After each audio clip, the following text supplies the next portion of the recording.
Eh bien salut à tous, aujourd'hui nouvelle vidéo, ravi de vous retrouver. Aujourd'hui on va parler équipement et plus précisément casque de moto. Quel casque allez-vous choisir après avoir passé votre permis? Quel casque avez-vous déjà choisi? Dans cette vidéo, je vous présente tous les types de casques qui existent et qui sont disponibles sur le marché.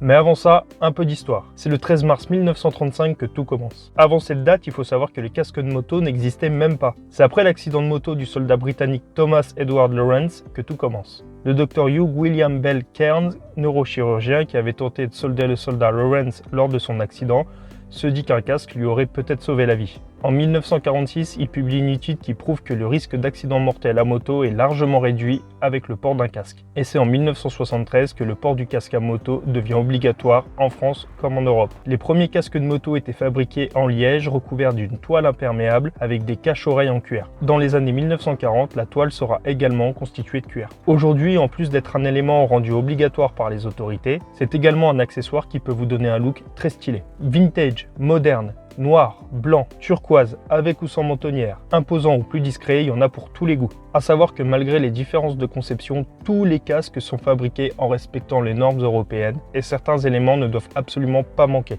Ainsi, votre casque doit obligatoirement être équipé d'une étiquette verte avec l'inscription de la norme française ou d'une autre étiquette avec une inscription de la norme européenne. Il doit également être équipé de bandes réfléchissantes sur tous les côtés et d'une sangle jugulaire correctement attachée lors de vos déplacements. Une fois qu'on a dit tout ça, on va pouvoir s'intéresser maintenant aux différents types de casques. D'une forme très classique, c'est celui qui offre la meilleure des protections. Il recouvre entièrement le crâne. C'est l'instrument de protection ultime. Il peut donner l'impression d'être un peu claustrophobe, mais on prend vite l'habitude et c'est le casque qui devrait être conseillé par tous les vendeurs selon moi. Il en existe pour tous les goûts, du plus simple au plus abouti, avec des mentonnières aux grilles d'aération très design, avec la visière totalement transparente ou totalement occultée pour un look très dark, j'en passe et des meilleurs. Le point un peu négatif, c'est que par forte chaleur, vous risquez de suer un petit peu là-dedans, même si aujourd'hui il en existe des très bien ventilés. Petite dédicace à tous ceux qui mettent des housses de casque en forme de lapin blanc. Jamais compris ça.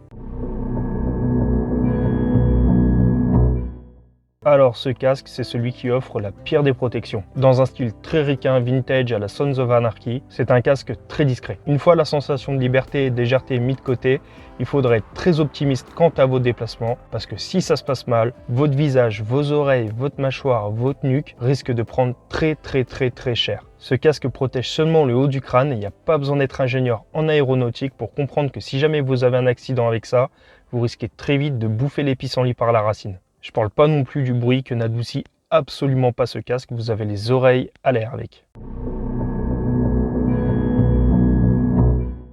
À la frontière entre le casque intégral et le casque jet, c'est un compromis bien sympa qui pourra vous offrir une protection correcte tout en limitant le côté un peu étouffant du casque intégral. C'est le type de casque personnellement que j'ai choisi et j'y ai trouvé des avantages mais également des inconvénients. Ce casque offre une meilleure protection que le casque au bol puisqu'à l'inverse de celui-ci, il recouvre les oreilles, descend jusque dans la nuque et se prolonge un petit peu au niveau des maxillaires.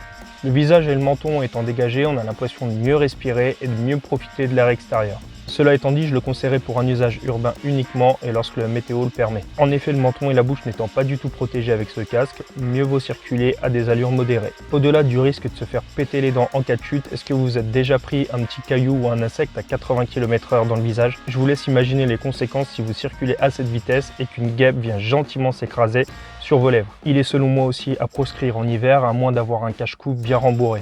Il propose aussi une isolation phonique moins efficace que le casque intégral, mais un peu plus que le casque au bol puisqu'il recouvre quand même les oreilles.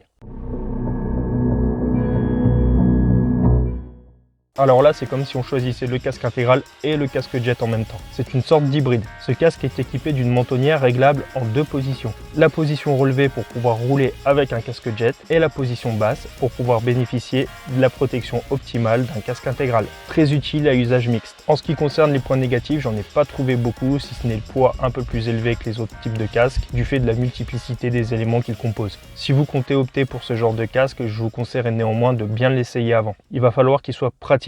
En effet, vous êtes amené à manipuler la mentonnière en situation de roulage et donc vaut mieux être très à l'aise avec cette manipulation quand vous roulez. Va falloir être capable de le faire avec une seule main et ganté en plus. Tout ça le plus rapidement possible évidemment pour éviter tout risque de déconcentration et donc d'accident. Il doit donc être très ergonomique et bien vous correspondre. Même principe que le casque modulable, sauf qu'ici la mentonnière est totalement amovible. Alors ici, vous ne pourrez pas switcher en roulant, mais vous pourrez bénéficier d'un casque au poids plus limité que le casque modulable, puisque la mentonnière se désolidarise totalement du casque. Alors encore une fois, je vous conseillerais de bien l'essayer avant, parce que même si vous n'êtes pas amené à le manipuler en situation de roulage, mieux vaut qu'il ait un mécanisme simple d'utilisation. C'est en fait un casque intégral mais pour un usage beaucoup plus sportif. Avec son angle très caractéristique en forme de bec d'oiseau, il pourra vous permettre d'être bien protégé contre les rayons du soleil de la même manière qu'une visière de casquette. Cette forme améliore aussi la ventilation. Les casques de motocross, toujours dans un souci d'efficacité, sont en général plus légers, notamment grâce à l'absence d'un écran de protection. Attention, vous devrez donc choisir des lunettes de protection homologuées mais qui vous correspondent aussi. La mentonnière de ce type de casque est également généralement plus adaptée à la pratique sportive, notamment avec des grises d'aération très efficaces. On l'a vu, même si ce casque est d'abord pensé dans un souci d'efficacité sportive, il fait également aussi de nombreux adeptes, notamment pour un usage plus classique. Généralement, ces casques sont souvent ornés de dessins ou de couleurs un peu flashy, très personnalisées. Et voilà les amis, cette vidéo est maintenant terminée, j'espère que ça vous aura plu. Comme d'hab, je vous invite à mettre un like en bas de cette vidéo. Moi je vous laisse ici, on se retrouve très vite pour une prochaine. Allez, à plus!